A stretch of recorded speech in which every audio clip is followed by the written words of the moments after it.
and welcome to Bonchon Bite Size K Drama Reviews. My name is Shannon, and today I am going to review the newest entry into superhero K dramas. First, just a quick apology for my voice. I am getting over a cold, so may sound a little scratchy or not like normal. But I will be talking about Netflix's Cashero.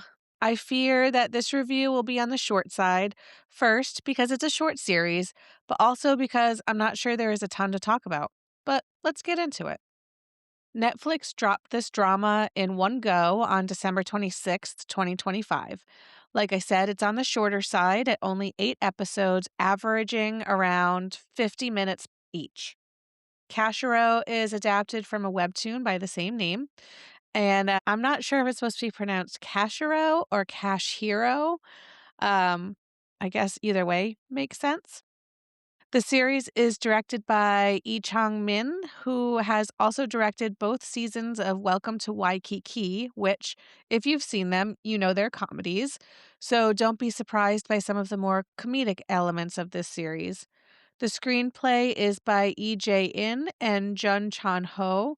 They seem to be a writing team as they have the same writing credits. I haven't seen any of their other dramas, but I do recognize the title Sisyphus the Myth, which doesn't seem to really resonate with K-drama watchers. So why did I watch this drama as soon as it dropped? Because it has Lee Jun-ho in it, obviously. Just in case you missed it from the other Junho dramas I've covered, he is an idol from second gen group 2PM, which is having a reunion in Japan for the 15th anniversary of their first Japanese release. On the one hand, I'm so excited for more videos to be released with the entire group together.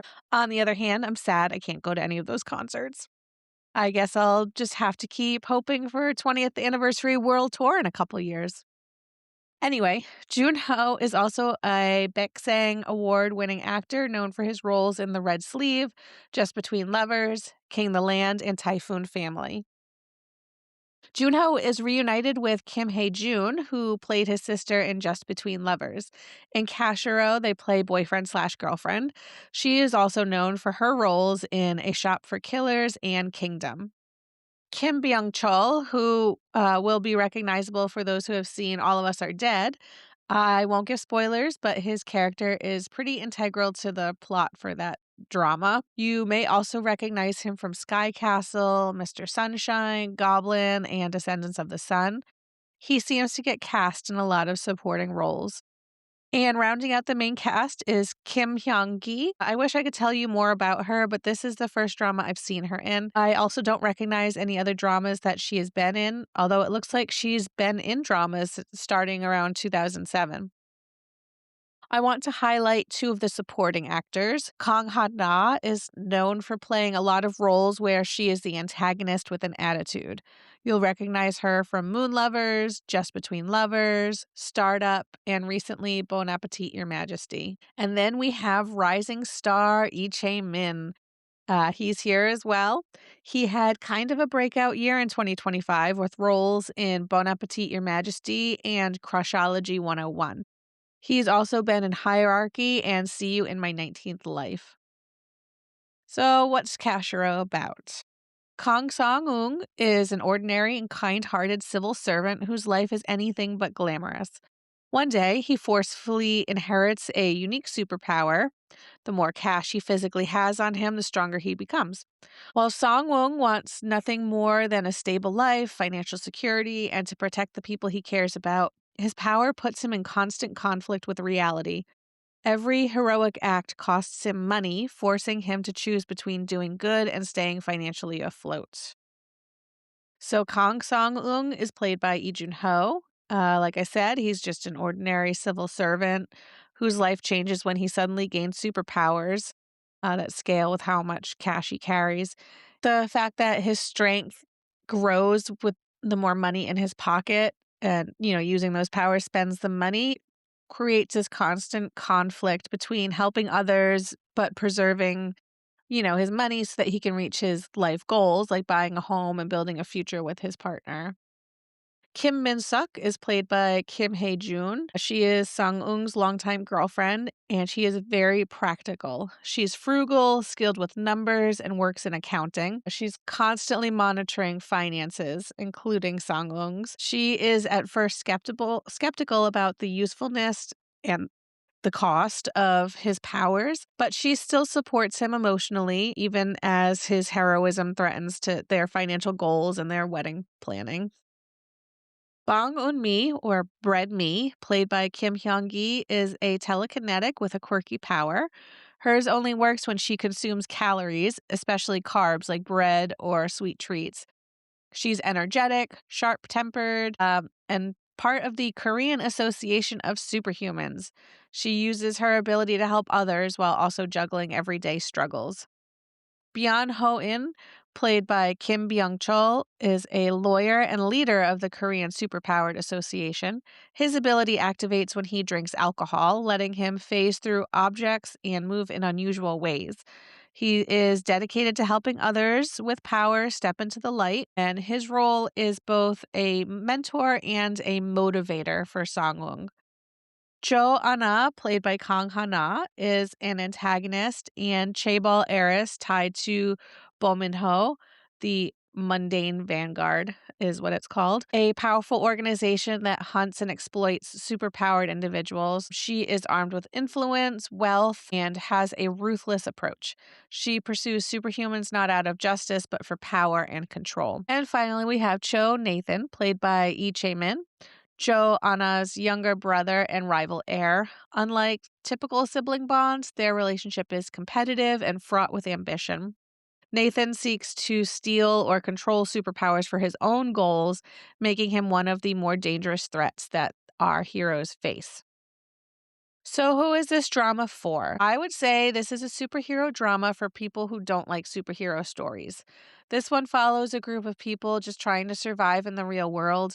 There's no capes or catchphrases here. I would say it sits somewhere between Moving and Strong Woman Do Bong Soon. Moving is much more of a serious drama that definitely took itself seriously. Do Bong Soon is more on the comedic and rom-com end of the spectrum, which Cashero skews towards.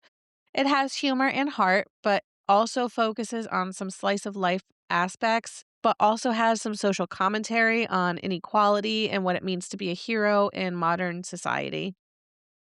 It's more like Moving in that it's more grounded than silly. Junho's character is the everyman and definitely is a reluctant hero. Do you like found family but in the form of a misfit team? Then Cashero has that for you. There is a tiny bit of romance here, but our main characters are already a couple when the drama starts. So the drama shows more of how their relationship changes after Sangwon gains his powers. If you're looking for a superhero show with big flashy powers, then this is not it. There is no villain of the week here, but rather more of a focus on real life struggles. However, that's not to say that it has no action or a big bad villain, because there definitely are those elements. The concept for this drama is very original. I like that it is unique and offers some social commentary along with it. Of course, I love Junho's performance. He worked with what he had, and he made watching him on screen a lot of fun. This is probably the most physical role I've seen him in, minus all that dancing in Typhoon Family, and he killed it. He looked so good as a superhero, very believable, and he has great chemistry with everyone he shares a screen with. The drama is fun. It's a pretty entertaining watch for the most part. You'll be in for a quick and fun time as long as you don't dwell on some of the more negative aspects of the drama. So, what are some of those not so great parts? The writing kinda let this drama down. It's really uneven and disjointed at times. There were plot lines introduced, and then they were just not followed up on even a little bit, just brought up and dropped. I would say Sangwook, and to a less extent his girlfriend Minsuk, have complete character arcs, but the others don't. They feel really underdeveloped. I especially wanted more information about Nathan and Anna. Like, what even is their backstory? What led them to be who they are? More info about the other heroes was sorely needed as well.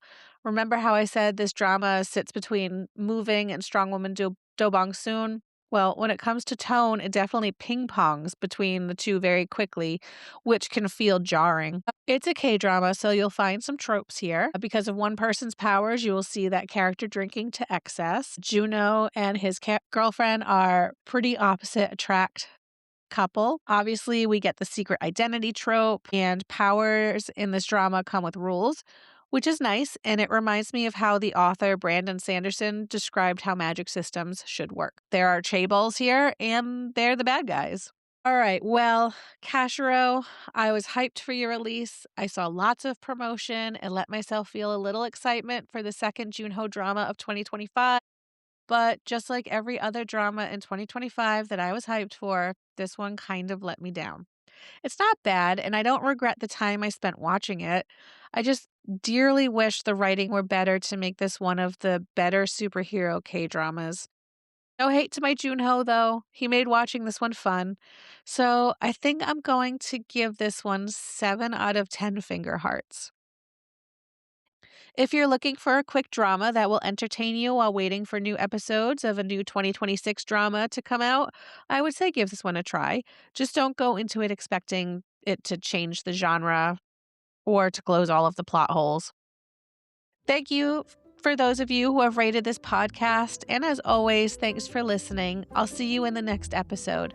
Until then, if you'd like to share your thoughts, opinions, and suggestions for future episodes, you can find me on Instagram at Banchan K-Drama Pod. That's BANCHANKDRAMAPOD.